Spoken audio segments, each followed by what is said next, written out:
Grand Rising. Uh-oh. Are we good? Uh-oh, we're a little slow here. Uh-oh, we're not doing as good.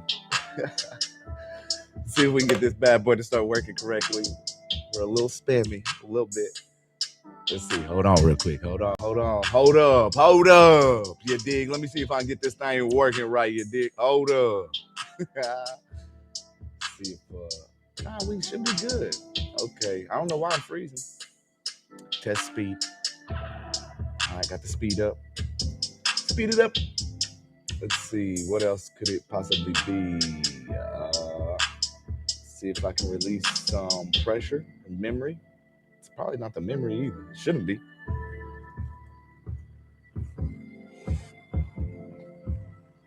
We freeing up. Hold on. You see me lagging. It's going to free up, and then I'll come back.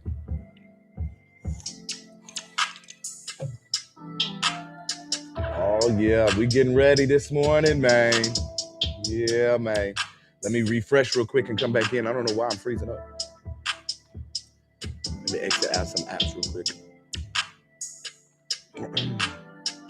I shouldn't be having these problems. I ain't even got that many apps open. Let me refresh.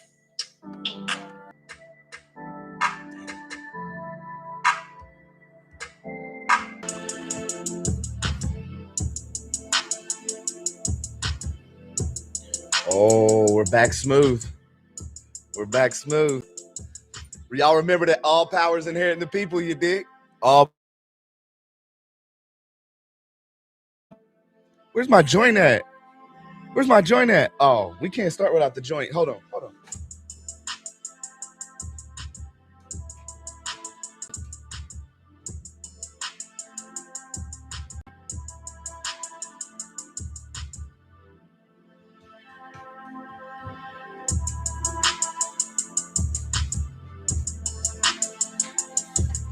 Grand Rising. I hope everybody is blessed and doing amazing today. We're about to get into a long series, all right? We're about to get into this book. It is called, excuse me. It is called The Handbook of Common Law Pleading, okay? The Handbook of Common Law Pleading. This thing is 735 pages. It's long. I don't know if we'll do all of it. We might.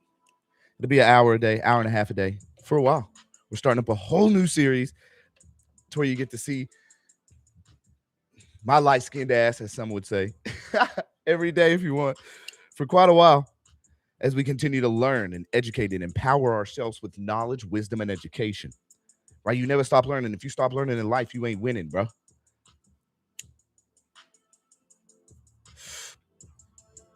Life is meant to be lived, but it's also meant to continuously learn and become better and better. Okay? So let's get into this bad boy. Hey, I just want y'all to remember that if you want to become an Operation Wise, don't remember to get exclusive access to all the books, to all the cases, to all the courses, to all of the classes, to all of the meetings, anything and everything in between. You can join up to Operation Wise Dome, at www.piitp.com. That's piitp.com, and you can find the Wise Dome on there. It's very easy to join. I want to shout out to my boy Willie. What's up, Tyron? What's up, Rodney? What's up, Brad? What's up, Dirt Road Farms? Hope all y'all are doing well this morning. We about to get straight into it. Let's go.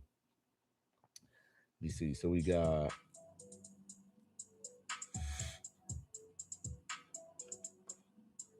what do I do? The whole screen right there. Boom, boom, share.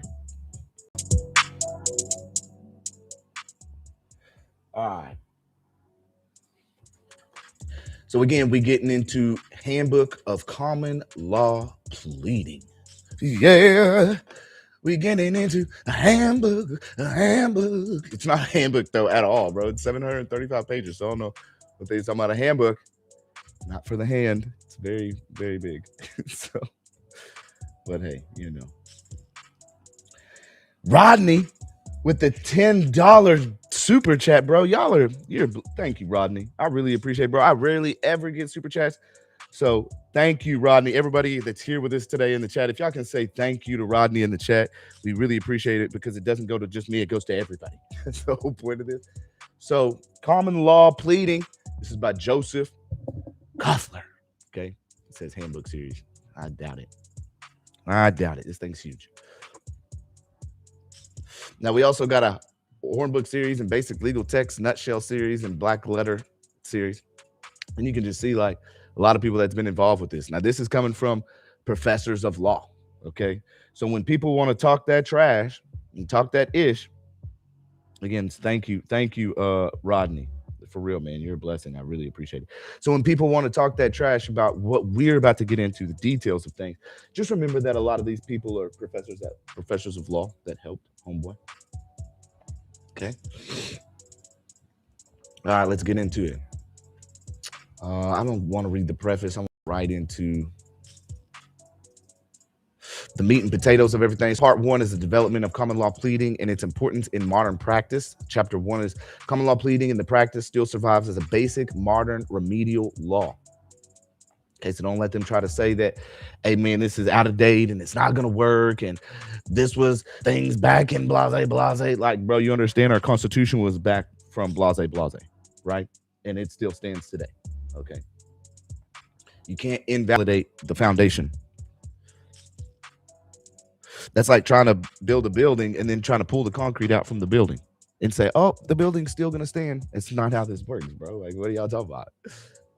Okay, so the part 1, development of common law pleading and its importance in modern practice.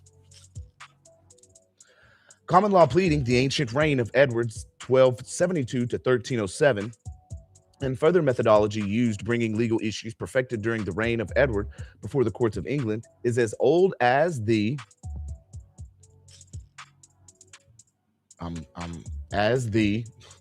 this is going to get hard if it starts doing this to me. Anglo-Saxon legal system, and as new as yesterday's cases before the trial and appellate courts of the United States. First formed and cultivated as a science in the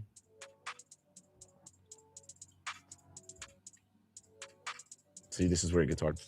So treatise, Glanville, Tractatus de legibus et consu, resume, and oh man, come on, it's so hard. A new edition by George B. Woodhine, Bracton du legibus. Oh man, no, this is gonna get like crazy. Like, come on, man. Pleadings, handbook. What is going on here? It has served each succeeding generation as an effective instrument in the administration of justice, and today it is still very much alive, both as an operating system and as a guiding force in the recurring waves of reform. Current waves of reform, that's us, designed to correct its abuses. We got to correct the operating system's abuses. There is no ifs, ands, or buts about it.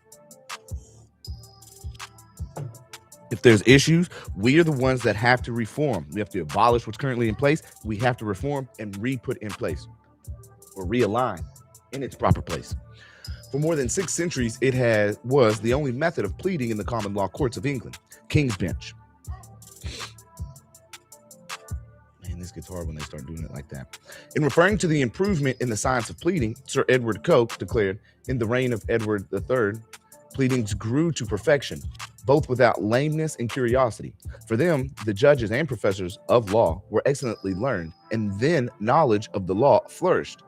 The servants of the law drew their own pleadings, and therefore it was truly said by Justice Thurning in the reign of Henry that in the time of Edward III, the law was in a higher degree than it had been at any time before. For before that time, the manner of pleading was but feeble in comparison of that it was afterward in the reign of the same king. Man, this is gonna get hard if they don't do it right. I'm gonna have to keep looking, because what I see is it and its abuses up here, and then it does all of this right here in 5. These are like footnotes, and I'm getting confused and reading them when I shouldn't. King's Bench, and common pleas. And for 200 years, it was the exclusive procedural device leading to the trial of legal issues in the United States. It was, however, subject to many defects, due largely to the fact that the entire English procedural system had grown up in the patchwork fashion. So while the constantly expanding substantive law was outgrowing the forms of action which it gave birth, in the latter part of the 18th and early part of the 19th centuries, under the impetus of Benthorn's searing criticism of the existing system of the law in England, with its courts, its special pleading, and its general atmosphere of delay and administrative inefficiency, these restrictive influences became clear to the people. A demand for reform sprang up, and the movement for the improvement of procedure slowly got underway. That's us. That's us. The impact of this development, strangely enough, first bore fruit in America in the state of Louisiana. Now, if y'all know anything about Louisiana, that's black folk territory. That's been black folk territory for a long time. I'm talking about ancient times.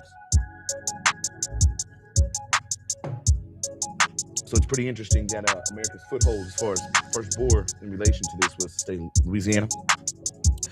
With the framing of Livingston's Code of Practice and the Penal Code of 1824, which later was adopted.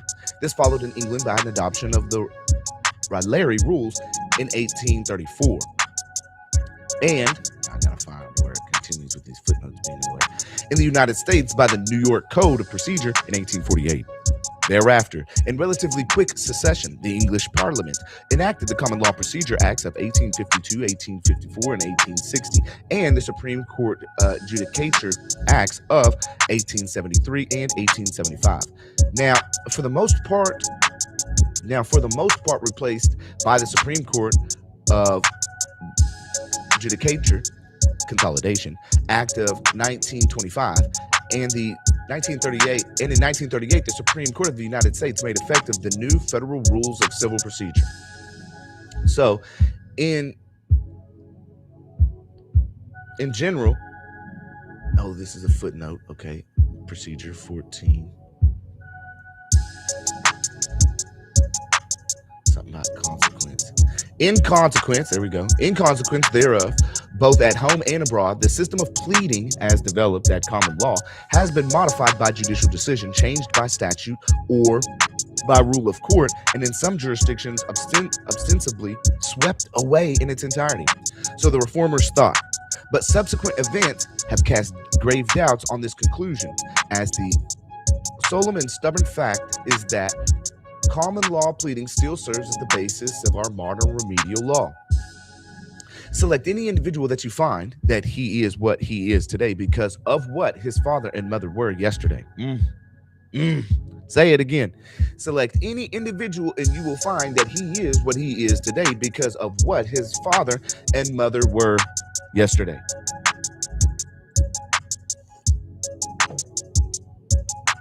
It's crazy. They say it's hard to hear me over the music when the music is all the way down at its lowest volume. Yeah, there's no way. I'm sure you can hear me pretty good. We've got the music all the way down. But I can stop it. I can stop it. Let's do it. Developed. I got that selected. You want the music down and off? That's fine. I gotta stop sharing for a second though. So we'll sharing for a second. We'll share again.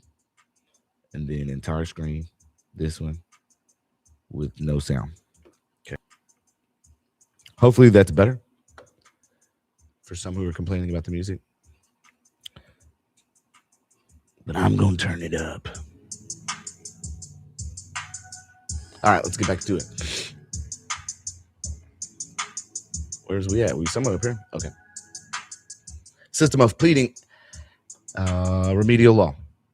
Yep. What his father and mother are? Yep. He cannot escape his ancestry, but must make his way through life with the physical, mental, moral, and spiritual assets with which he was naturally endowed by his union of his parents.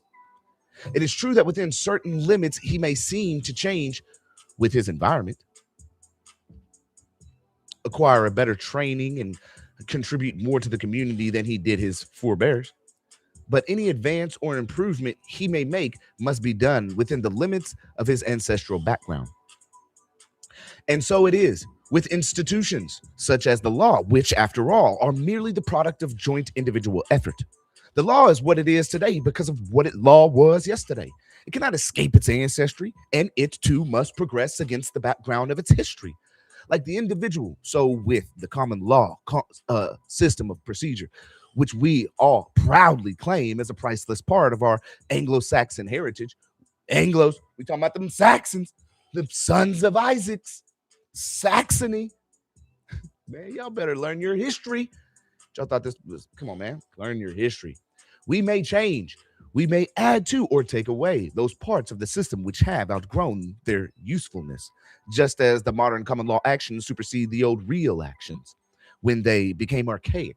But it is no more possible in any realistic sense to abolish the system in its entirety with all its implications for both the past and the future than if it is for an individual to destroy his ancestry or for mankind to abolish history or civilization. Infinite damage has been done to the cause of legitimate legal reform,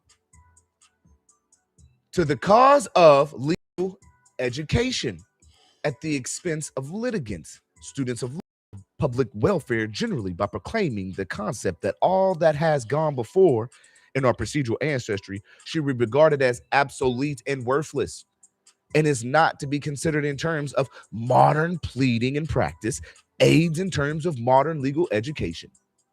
Those who take this limited view have clearly confused the real merits of the common law system with those portions of the system which were needlessly technical, thus overlooking the salient fact that it had developed many sound and enduring principles of legal procedure. And I'm going to tell you like this. This is just a side note, side quest real quick.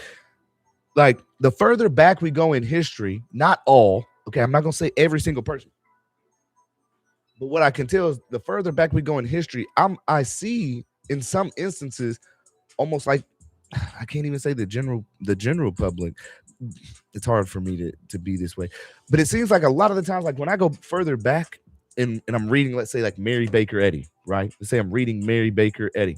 Oh my gosh, Doug, thanks for the super chat, bro. What is going on with y'all today? Y'all are showing love. God is good. God is good, man. Thank you, Doug. No, you are valuable, my boy. We love having you, my guy. Thanks for the super chat.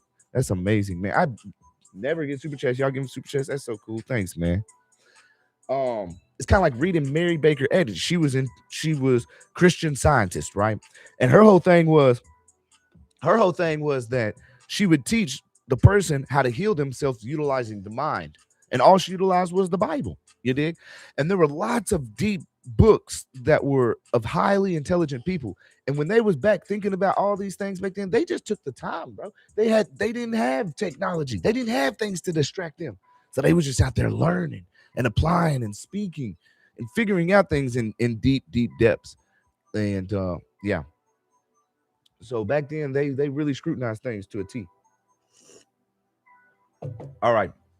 So they've overlooked the fact that there's greater similarity in the essential principles underlying pleading at common law and equity under modern codes and practice acts, and even under the new federal rules of civil procedure now in effect in the federal courts than is generally realized. I'm sure there's a whole bunch of good stuff in these footnotes too, bro. I just can't read them all. It says, quote, I'll try to read this one though. No, never mind. It'll get too hard. I need to find this for tomorrow's in better formatted. So the basis of the modern, moreover, the essential elements of causes of action must be pleaded,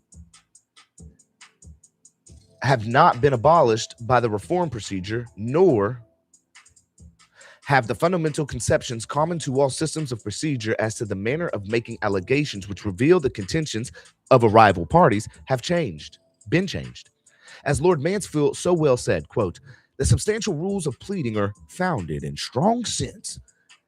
Lord Mansfield, how would I do that? Is that like this a little bit? No, that's more. I would have to hear English one. I can't do the accent right now. And in the soundest and closest logic, and so appear, when well understood and explained, though by being misunderstood and applied, they are made use of as instruments of chicane. I don't know. A result of such misapplication in chinery. Oh, okay. I get it now.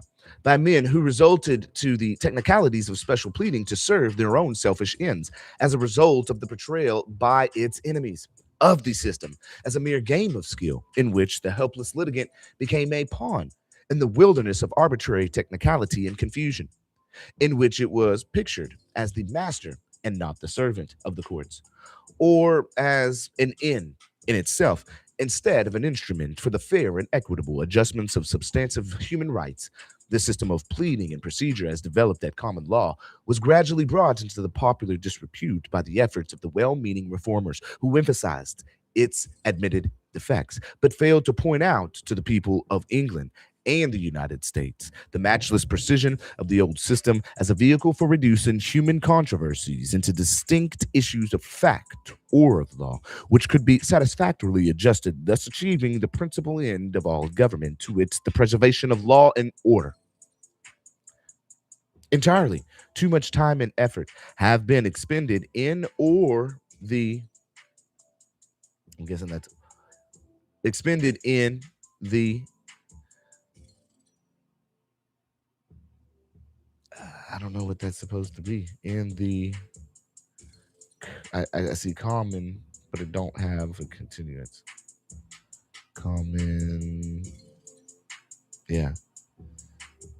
Common law courts. I don't know. Generations in both England and America should be pointed up and emphasized, as well as a long-term significance as the foundation source of our modern substantive and remedial rights, if not our very liberties. And finally, its value as influence, which continues and must inevitably continue to mold future Anglo-Saxon conceptions of law and then see. Yeah. Let me see real quick. What page are we on? 22. I think I can try and find this in the archive without all these issues real quick. So let's try and do that.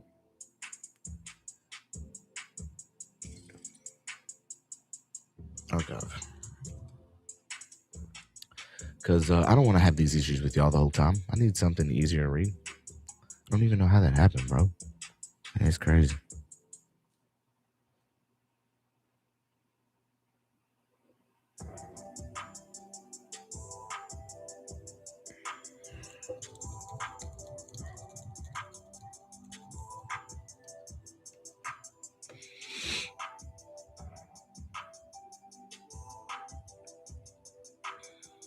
Okay, this one, let's see if we get it. Nope. It's still the same. Dang, that's what I thought. See, I can't get a single. Yeah, it's gonna be the same. Dang, bro. All right, never mind. I just have to keep going with this one.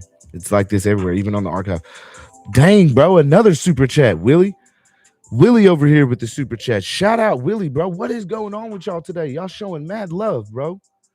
God is blessing, man. Yo, it's like I make a prayer and God be answering, bro. This is wild. That's crazy. Okay, we'll come back up. I'm gonna try and make it through this, but there's errors, and there's even errors on the one on the archive type as well.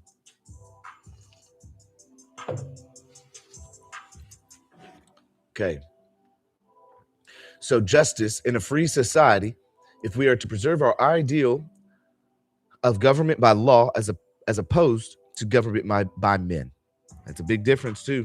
Government by law as opposed to government by men. Because by law. So what then is the place of common law pleading in the law, and what is its real significance to modern procedure? The place of common law pleading in the law. 1. Anglo-American law is divided into public law and private law. Private law is separated into substantive law and adjective law, with common law pleading constituting the first procedural topic thereunder. Anglo-American law has been separated into two main divisions: public law, which has to do with the regulation of relations between independent states and between a state and its citizens, and private law, which regulates the relations between the citizens of the state. Private law, in turn, is divided into two branches, to wit, substantive law, which defines rights and liabilities, and adjective law, or procedural law, which furnishes the ways and means of enforcing these rights and liabilities. and adjective law in its broadest aspects, and prior to 1848 included number 1, the common law pleading, the 2, the equity pleading, 3, evidence, and 4, trial practice.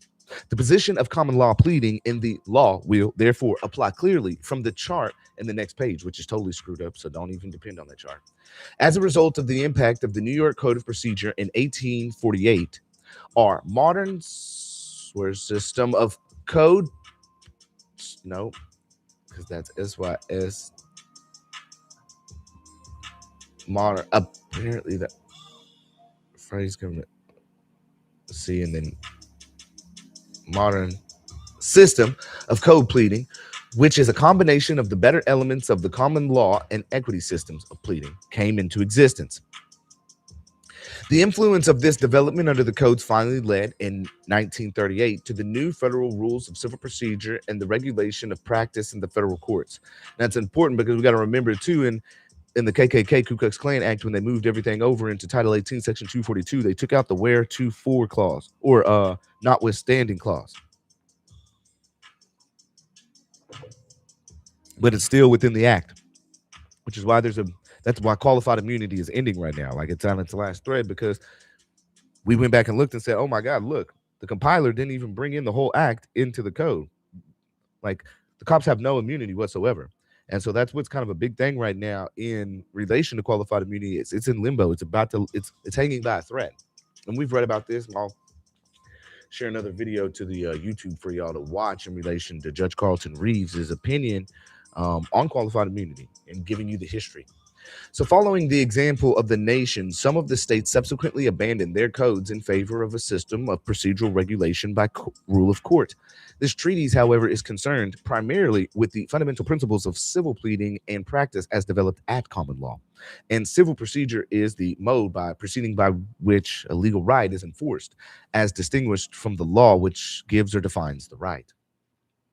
And this is important to know too, because civil itself leads into the criminal, right? Because you can use your civil remedies, which are just higher remedies to me, and because there's so much to tie into it, that you can bring into the criminal aspect as well, I would think. At least I do. I think this is the chart that's screwed up. Yeah. Okay. So the importance of common law. A knowledge of the common law pleading it is important because through its study, the student acquires a working appreciation of the historical development of the law.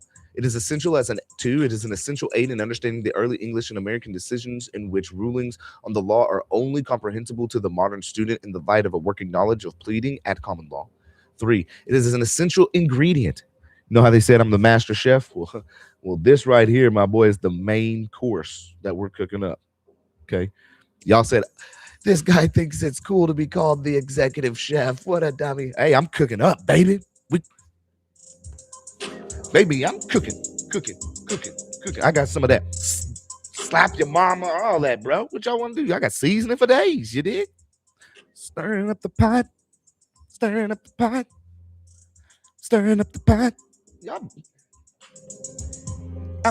I'm stirring up the pot. What? You think you're going to make, like, anything you got to throw at me, bro? I'm going to take that. Now, it is also an essential ingredient of the process by which the law student acquires the technique of analyzing causes of action. Oh, causes of action, huh? Like when you bring forth a suit, a complaint on their ass. You dig what I'm talking about? Also, it is essential to a full and comprehensive understanding of modern pleading and practice. So to the beginning student or the prospective attorney, an understanding of the fundamental principles of common law pleading and procedure is highly essential. Don't ever let them tell you, once you start learning, we start learning together, that you don't know what you're talking about. You're stupid. No, that's not how this works. And they be lying to you out here. Now, while the greater portion of our modern law school curriculum is devoted to a consideration of substantive law, I would say today all of it is, the students should constantly bear in mind that the litigant's substantive rights ordinarily cannot be effectively sustained.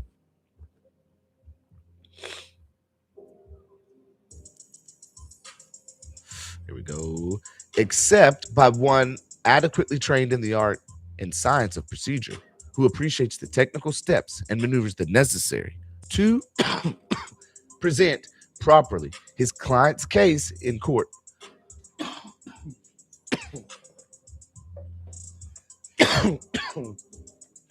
And how to conduct it to a successful conclusion. A mere mechanic of the law may get in and out of the court, but often to the detriment of the client's interest and in a manner destructive of the standards of the legal profession. If, however, he desires to become an artisan of the law, to fully appreciate the significance of the reformed procedure and the procedural tools used for the protection of himself, of his self-interest, he must understand the fabric of common law out of which they have been constructed. In order to do this, he must be conversant with the evolutionary steps which led up to our modern system of procedure. In short, unless an attorney is sufficiently expert in handling the procedural devices available under the law, any knowledge which he acquires concerning the substantive law goes for naught. It thus appears that a mastery of objective law is a prerequisite to a mastery of the law as a whole, if a person hopes to become a successful attorney for himself. For, as Justice Story so truly said, quote, no man ever mastered it, meaning special pleading, who was not by that very means made a profound lawyer, unquote. It is necessary, therefore, that every individual who desires to become a serious student of the law should have a full appreciation of the importance of common law pleading. Get that? We're getting deep now. We're getting deep now. How you like this word salad? Is it a little bit too hard for you to comprehend when we get deep on it? Start talking historical on your boy?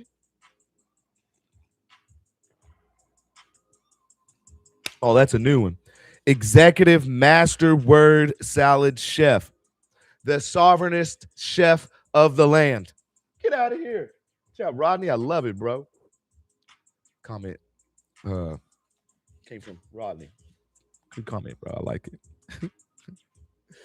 All right, let's see where we at. Common law pleading.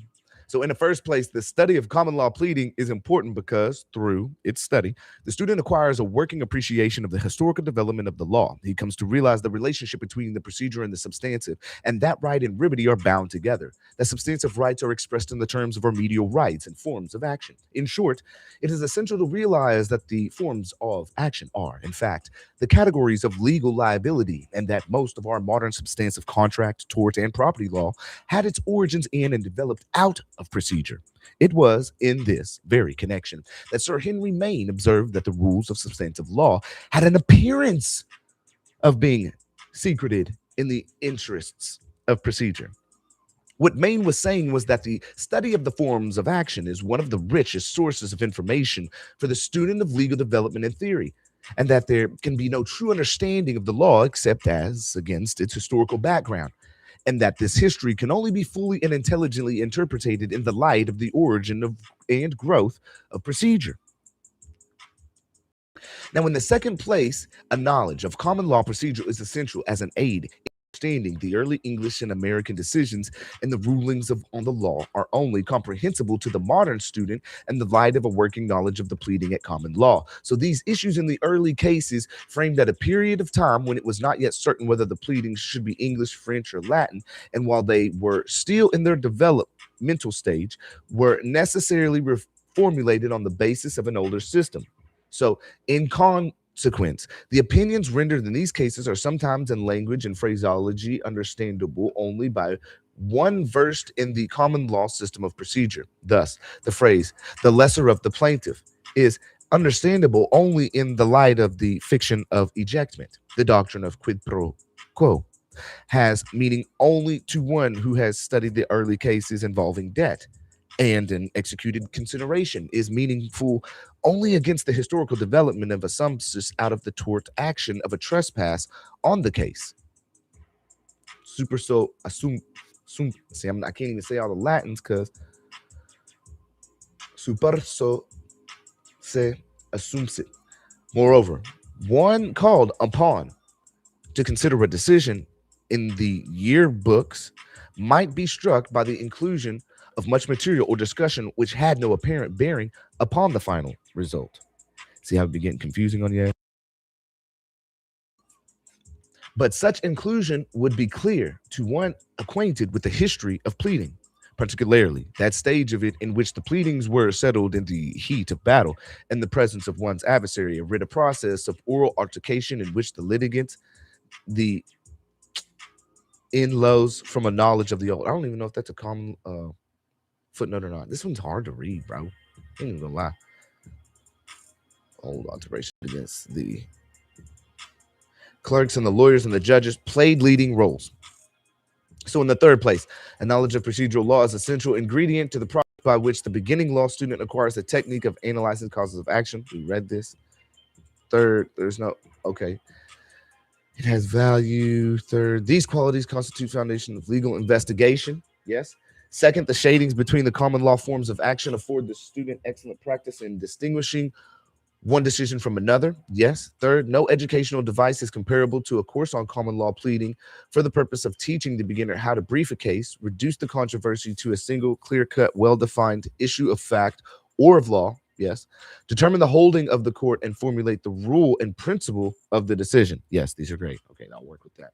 Now, in short, it is an excellent device for extracting, like the roots of an equation, the true points in dispute.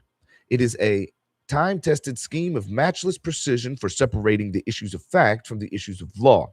Okay, I mean that's why when we come in, you know, let's say for instance, I'm in the courtroom, right?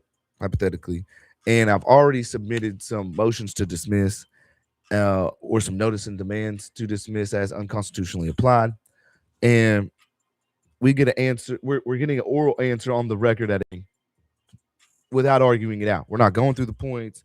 We're just getting a blanket denial.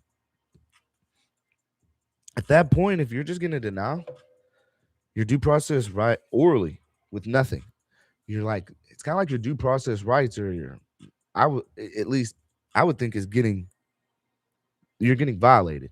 And the reason for that is because if you've brought forth something that's substantive to the court and there's a ruling on it, and let's say the prosecutor ain't even answered back whatsoever, it just gets denied, it's like you have due process rights to understand if I'm bringing something forth and you're not answering it back properly, like, how do I know how to defend myself? How do I know what's right and wrong when I'm bringing forth in my comprehension if I'm not getting the answer back from you? Like, if you're not telling me, then there's some real issues there, right? Because then I can't defend myself properly. It's a due process violation, I think. So then let's say that happens. Well, hypothetically, you would like to get a formal written determination, right? Giving findings of facts and conclusions of law at law, because you got to know how to defend yourself. There needs to be some brief so that you can move without having situations happen. So, like, let's say you file a formal written determination or a request for a formal written determination from the judge, moving forward and explaining why you need him to write and respond in a brief format to, rather than just a blanket denial. When they give them over, bro, or if they don't give them over, it's really nice to have them because you can understand where you're getting denied, especially as a judge going, I thought they were prosecuting, right? So if they're prosecuting, they ain't even answering you, boy. You dig what I'm saying? Like, if they ain't even answering your boy and what he brings forth, then that's an issue too, because that's a failure to prosecute. Like, I'm over here bringing forth a motion to dismiss. The state ain't even, my enemy over here ain't even hitting the ball back to me. They're just giving it to the ref and telling the ref to just call the play. It's like, how is that possible, bro?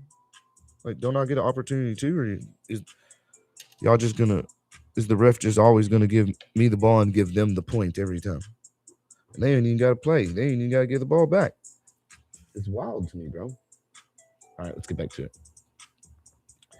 Entire screen. Why do that? Okay. Rules, issues, extracting like roots of an equation. Okay. Again, separating the issues of fact from the issues of law. It's very important because we need to understand what constitutes a cause of action, which is a necessary technique, of course, under any system of procedure. In the fourth place, a knowledge of common law pleading is essential to a full and comprehensive understanding of modern pleading in practice. In making a study of pleading at law, the student is not dealing with rules which are obsolete and without intimate relation to the existing law. The fundamental principles of common law procedures still prevail. Only its technical and archaic characteristics have been abolished by modern codes, modern codes, practice acts, and rules of court.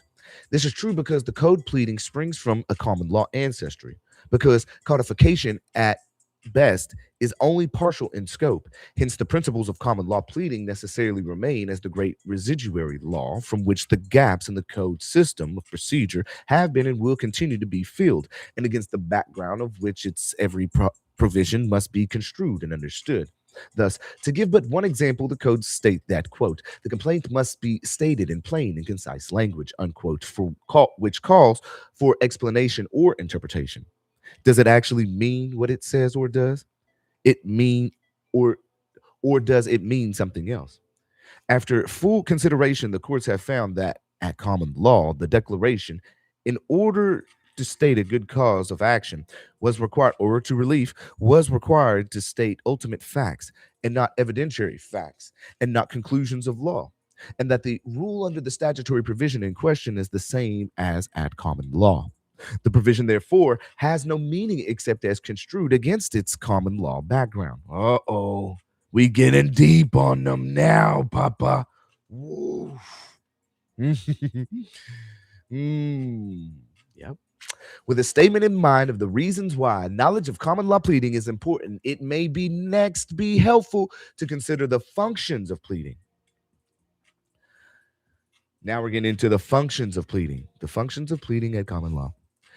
So the functions of pleading at common law in number may be listed as follows. Okay. The first or primary function of pleading is to reduce the controversy between the parties to a single, clear cut, well defined issue of fact or of law. Two, to reduce questions of fact to clear cut issues by eliminating the immaterial and incidental matter, thus narrowing the ease to one or more specific propositions on which the controversy turns, thus operating as an aid to the court in admitting or rejecting offers of evidence. Okay. Three, to notify parties and the court of the respective claims, defenses, and counter demands of the adversaries. Four, to serve as an index to the respective counsel as to the points to be proved at the trial and as a guide to the court in appointing the burden of proof and rebuttal as between the plaintiff and the defendant. Five, to serve as a formal basis for the judgment. Six, to preserve the record of the controversy litigated and to create a foundation for the plea of res judica, thus preventing a relitigation of the same controversy between the same parties at a later date. The principal reason why ordinary controversies are utterly fruitless and inconclusive is that prior to the discussion, there is no ascertainment by the contending parties of the issue at stake. So, if every discussion were preceded by a clear cut settlement of the questions in dispute, it would not prove difficult to settle the actual differences between the disputants. And in many instances, it would develop that there was, in reality, no difference of opinion. So, pleading, which is a statement in a logical legal form of the facts which constitute the plaintiff's cause of action or the defendant's ground of defense, is designed to prevent the presentation of such fruitless and immaterial controversy in courts of law. Okay, of course, that's your suppressions.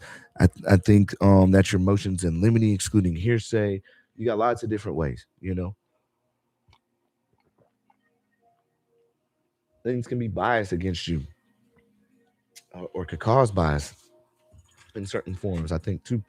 So the first of primary function of pleading is to reduce the controversy between the parties to the single, clear, well-cut, well-defined issue of fact or of law, or stated in another way, to separate issues of law from issues of that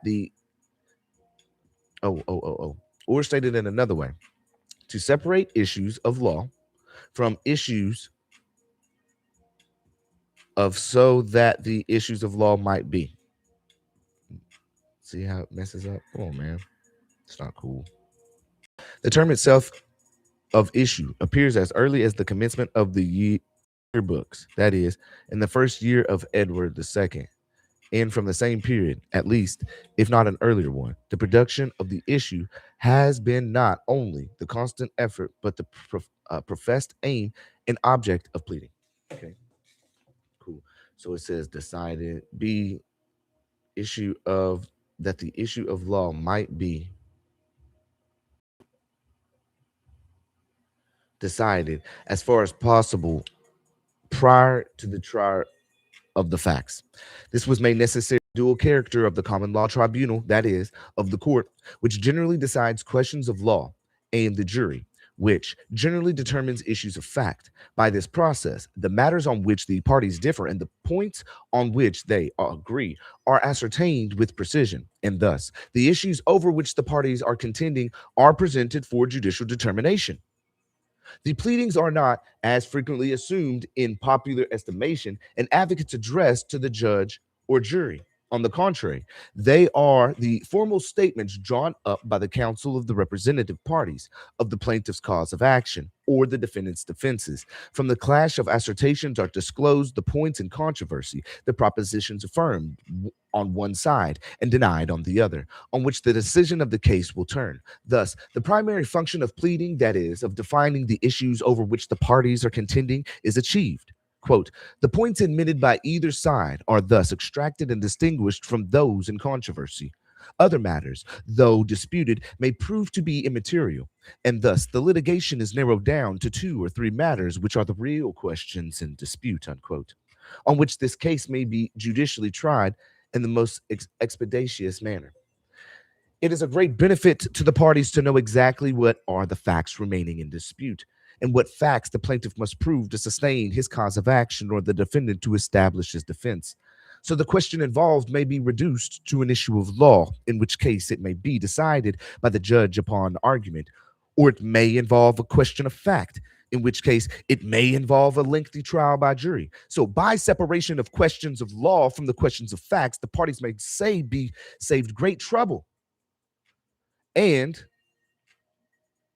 I'm just thinking expense in procuring evidence of facts, which the opponent does not dispute, and the state may escape the burden and cost of supervising the litigation of immaterial issues. So the objective of pleading is to produce questions of fact to clear-cut issues. It's a big one. The objective of pleading is to reduce the questions of fact to clear-cut issues by eliminating immaterial and incidental matters, all that hearsay, all that illegal stuff due to constitutional violations, them not abiding by their process and procedure correctly. They got steps. You know, there's precedent out here. That's why they always say Pennsylvania and Mims. Well, guess what? We can also say Long. We can also say Rodriguez. We Shapiro. I mean, we can just keep going, bro, for days on mentioning things that there's precedent on that you don't pay attention to. And then they be like, oh, they just cherry pick. Bro, a right is a right, my dude. I'm not cherry picking. You're cherry picking. You're using one thing when everything else says against your one thing that you're saying, bro. Like, wake up, dude.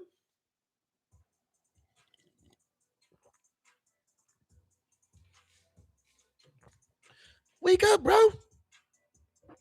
Okay. To clear cut issues.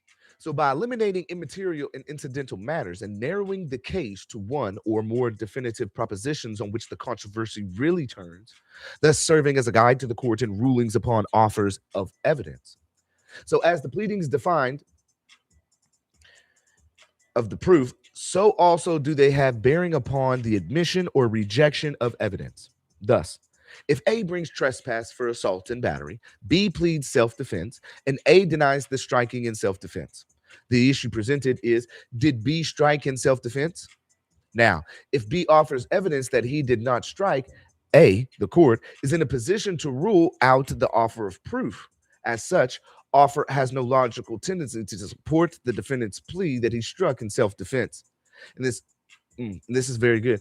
You know, me when offer of proof is a very strong thing that I've used in my past as well, or as a strategy to say, hey, I have proof of this if the state is willing to accept it with stipulations that would allow me not to have any other issues. So it's like if I give you proof, but you're not trying to of things that are wild, like and you want to see that, so that way it's like you bring it forth, but through an offer of proof with stipulations through this with the state. But the stipulations got to be put in place first. You got to have those negotiations. At least I was having those negotiations as a pro se litigant. Again, if I'm presenting myself, I have to stand in that knowing and speak in that knowing. This isn't about like it's standing and knowing. The knowing is the rules. The knowing is a lot of the elements. The knowings are essentially, if they want to say it, how this game is played. I don't think it's a game. I think when you stand in truth and you know a little bit more about the basics, you're able to speak with them in a manner that's like, okay, well, you're right. And you get to the deeper principles of things, because so many things can be excluded or brought. There's a lot, but it's fun too because you're learning and you're constantly molding and adapting and changing, and your knowledge is something beautiful. I think everybody should obtain the knowledge. You shouldn't have to go this long in trying to obtain it, all. But some things are more important than others, and to see people, actually penalized and punished based honestly on their knowledge of what's owed to them is so sad to me, because not everybody has the opportunity to be in a better place of being able to get all of this information, and our schools definitely aren't teaching it. And so that's why we're here. You did. Let's get to it. I don't know why today my live stream is just wanting to lag on me, but it is what it is. All right. So offer proof. Now, the third objective of pleading is to notify the parties themselves and the tribunal, which is to decide between them of the interspective claims, a, a, a red cross demands of the adversaries. Some advocates of reform, irritated by the mischiefs incident to the abuse of technical rules of pleading, have suggested that the parties to an action should come into court without any notices as to the complaint or answer. It is evident, however, that such a system would lead to fraud, oppression, and expense in a civilized state where commercial transactions are both numerous and complicated. So if then notice is essential, does a mere general notice of the plaintiff's case of action and the defendant's ground of defense serve every purpose? Thus, suppose the plaintiff's declaration reads as follows, quote, the plaintiff alleges that the defendant did not pay a bill of exchange for $50, unquote, to which the defendant interposes the following plea, quote, the defendant states that he is not liable on the bill, unquote. From the plaintiff's statement, it could be determined on the pleading whether he had a sufficient cause of action or not. And from the defendant's plea, it could not be determined whether the defendant denied the acceptance of the bill or other legal requisites essential to liability. See, there's you're thinking now. We thinking now. Denied. Or assuming their existence. Now, whether the defendant intended to set up the new matter, such as fraud, by the way of answer, nor whether the issue was one of law or a fact. In such a situation, every case would have to be considered by a jury in order to ascertain that there was no fact in dispute. It thus appears that the evils of giving no notice would exist nevertheless. Expense would be incurred, as the parties would have to come to trial prepared to offer proof on anything related to the case, although only one matter was in reality in dispute. See, we're narrowing it down. It seems evident that, therefore, that the defendant is entitled, right? Am I doing it right? That the defendant is entitled to know what it is that the plaintiff alleges against him. The plaintiff, in his turn, is entitled to know what defense will be raised in answer. So in support of this view is the statement of Thomas in the Illinois case of Cook versus Scott, who declared, quote, the province of the declaration is to exhibit upon the records the grounds of the plaintiff's cause of action, as well for the purpose of notifying the defendant of the precise character of those grounds, as of regulating his own proofs. The fourth function of pleading is to serve as an index to the respective counsel as to the points to be proved at the trial in support of the contentions of their respective clients, and in apportioning the burden of proof and rebuttal as between the plaintiff and the defendant. Thus, if A alleges that B stole his horse and B denies the allegation, A knows that he may support his general allegation by proof that B took any and subject matter it was held by the court horse, whereas if A had named a black horse that in the judgment in the first suit was with a white forefront foot, he would have to bear to the plaintiff's second action and been limited to proof of that particular. The same rule applies under the reformed horse, while B's defense would be simplified procedure in the same manner as at common law by being limited to defense against taking law. See, this one's all messed up, bro. Jeez, I can't even read this. One specific horse, whereas before he was the claim of common law pleading to be under necessity of being prepared to defend science must therefore be measured by a charge of taking any horse. And it follows logically that the burden of proof would fall on A, as he has affirmed that B took his horse. The fifth purpose of pleading is to serve cause of action stated in the pleadings on which it as a formal basis for the judgment. Begin is rendered whether the suit embraces the whole or only part of the demand constituting the cause. See, rendered original writ. It's so bad. It's so bad. I can't even read this because it's like it's all over. It's like the footnotes and they don't even. Okay, let's try it again though. Charge therein that B is indebted. Rule B is indebted is fully established in that an entire claim arising A in the sum of $500. Nope. I'm not even trying to read that. That's horrible. In order to be free from attack, to go as be divided with this rule, scope of pleadings by which the individual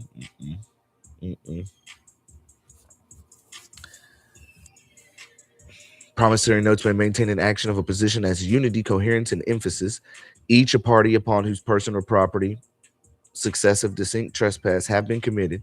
The sixth and fifth final function of pleading may bring a separate suit for every trespass and is to preserve a record of the controversy. All demands of whatever nature arising out of a separate and distinct transactions may be sued upon, litigated, which serves as the foundation for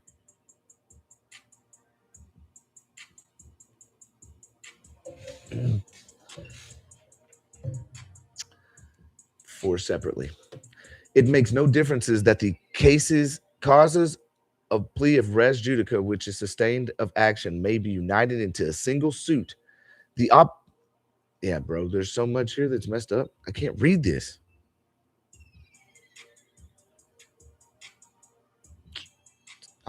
Good, my dude. Like, this is horrible. It's so messed up in its pool, covered by which he brought a second for a bed of one. These are all footnotes to the extent of what? It's hard. Circumstances except in proper cases for the prevention. See, I don't know.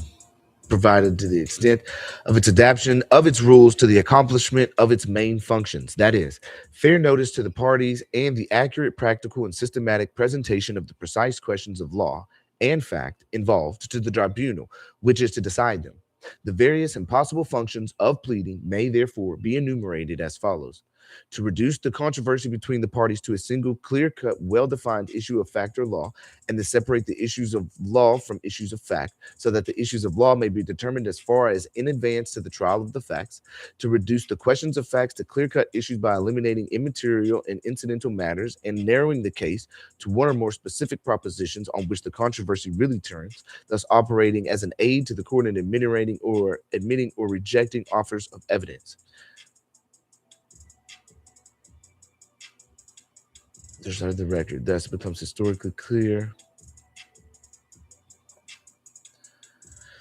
Person to state an essential elements of this or defense in order under this claim or defense in order to arrive at an issue. It has always been true that common law pleading has accomplished the objective of reducing all cases to definite issues, this in being defeated on occasion by result of technical procedural devices which had outgrown their days of usefulness. But in both common law and code pleading, the issue raising function far overshadows the notice giving one and is the source of the principal rules of pleading. There we go. It is so under the modern English pleading. The case must be analyzed and reduced to issues at the trial, if not before, and it is expedient to postpone this essential preliminary to the day of trial. It's not good to postpone these essential preliminaries to the day of trial. You want to get rid of those bad boys up front, like motions hearing, probable cause hearings, jurisdictional hearings. You see what I'm saying? Fruit of the poisonous tree hearings, which is your suppression hearings, which is an evidentiary hearing. You dig?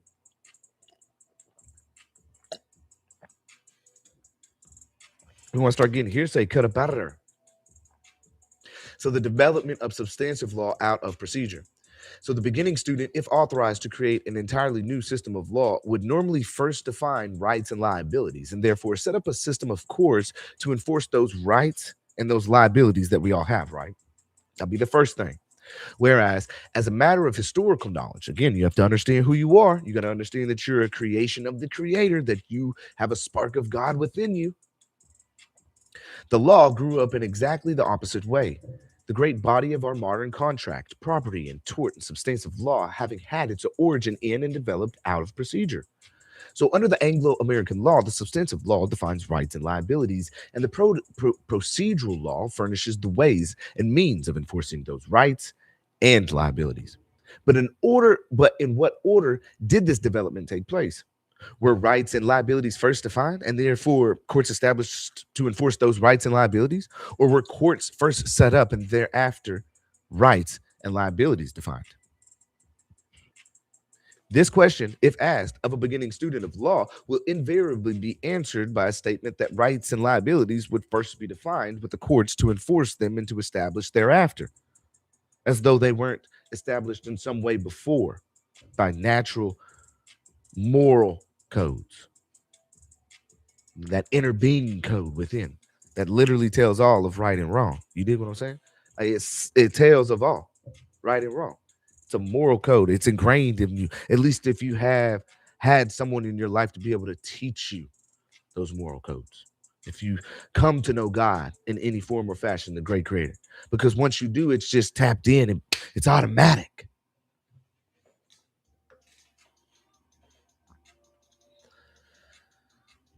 In fact, the law grew up in exactly the opposite way. Courts being organized to handle a series of specific cases, the decisions of which gradually developed theories of rights and liabilities. In short, our rights and liabilities, as defined by substantive law, had their origin in and developed out of procedural law. And now, if this be true, how did it come about? Let's assume that A and B are shipwrecked on a land on a proverbial uninhabited desert island. A, quickly recovering from the shock, shakes the water off, works his way up to a nearby knoll where the ground is level and the view is good, and says, I like this place. I think I should take possession. Who owns that knoll? A owns it by reason of having first acquired possession, by reason of his strong right arm. As a result, he may also be said to have acquired a moral but not a legal right to retain possession. Sometime later, B pulls himself together and discovers A on the knoll, A tying there. He surveys the prospect with satisfaction equal to that of A, and then, after pondering over the situation, declares, I like this knoll too, and I think I shall take it. Oh, no, you won't, exclaims A. This knoll belongs to me. Oh, yes, I will, retorts B. Oh, no, you won't, bristles A. Whereupon B, abandoning further argument, strikes A over the head with a club and takes possession. Now, who owns the knoll? B. By what right? Not by a moral right, as A preceded by him in possession in point of time, and not by a legal right, because in the absence of a court in which a remedy could be sought, no such right yet existed. So in reality, B now owns the knoll by right of the strong arm, by right of might, that being, at the moment, the only law in effect on the island. Sheesh. So, without going into evolutionary developments involved, let us say that time moves on and later we find that other members have joined the society of A and B, men, women, and children. After this development, C hits D over the head with a club. The blow glances off D's head and strikes E, the child of a third party. Immediately, there is a great excitement in the community. The people crowd together, and someone is heard to say, as long as A and B were the only inhabitants of this island, this business of their hitting one another over the head was their own affair. But now that there are others here, we must do something to control such actions. But what can we do? Exclaimed the others. At this point, someone suggested to the group should select a leader, hail the individuals before that leader, who would then hear both sides of the controversy and render a decision. Accordingly, the group chose its fastest runner, its wisest counselor, its best medicine man, its most esteemed religious advisor, or its greatest military leader, escorted him to the edge of the forest, and set him up on a stump to decide the controversy. Thus was the court or tribunal created.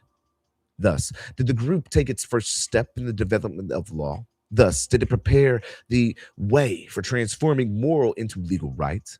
Then the group took C, D, and E before the newly created tribunal. In turn, D and E were required to tell their story, and C was permitted to present his side.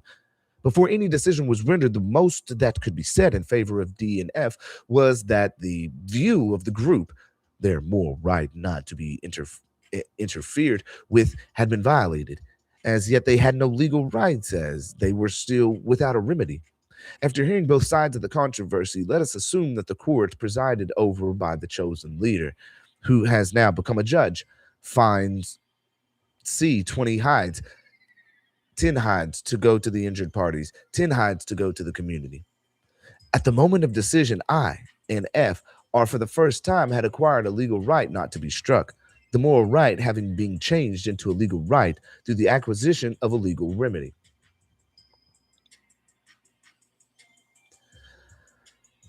Let us now assume further that after 2 or 3 similar episodes of this kind in which B and C's were fined for having struck someone, the wiser members of the group, while wending their way home from the court, began to reason somewhat as follows. If when B strikes A over the head with a club, he is hailed before the court and punished, it must be because A had a right not to be struck. If A has such right, then B must be under a duty not to violate it. If B does violate A's right not to be struck and his own duty not to strike, B commits a wrong for which he may be held liable. Thus, the concepts of right and duty, of wrong and liability, are merely different sides of the same shield. If the rights violated involve a breach of duty to the community or state, the accused was said to be guilty of a criminal wrong, whereas if the rights violated were concerned with breaches of duties as between individuals of the group or society, the accused were said to be guilty of a civil wrong.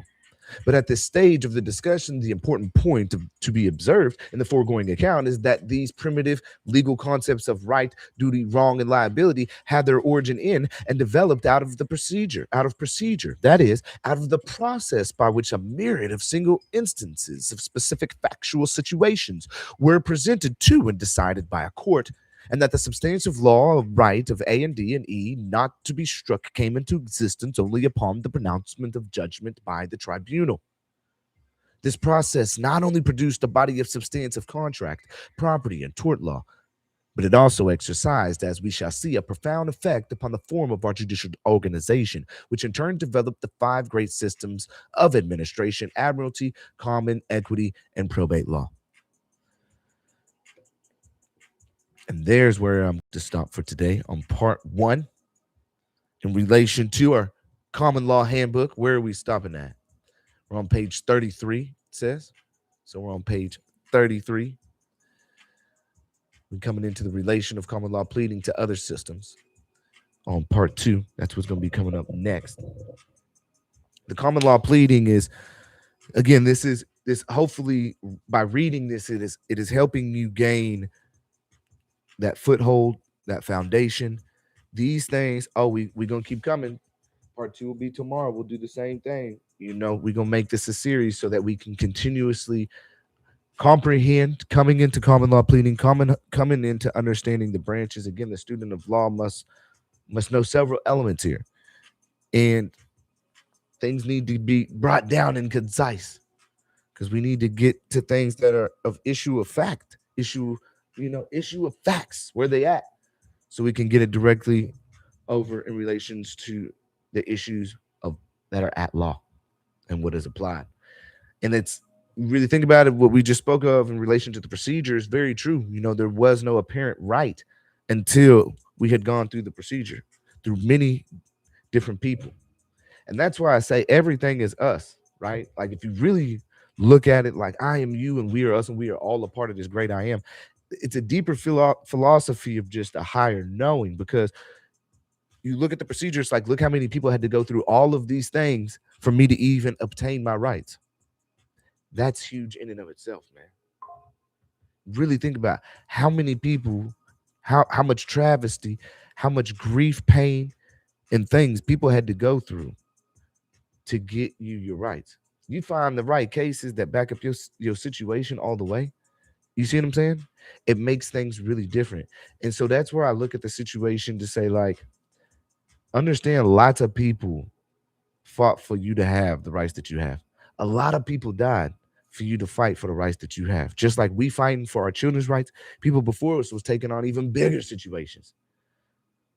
Find the importance in that. Really be grateful for what people have done before you, me. Be thankful for them carrying what is known, that we are creations of God. And be thankful to be breathing today. Thank God today. Show someone you love them, hug them, cherish them. Do a kind act of any form and fashion that you can. I'll see you on the next one. I gotta go. Tomorrow, part 2.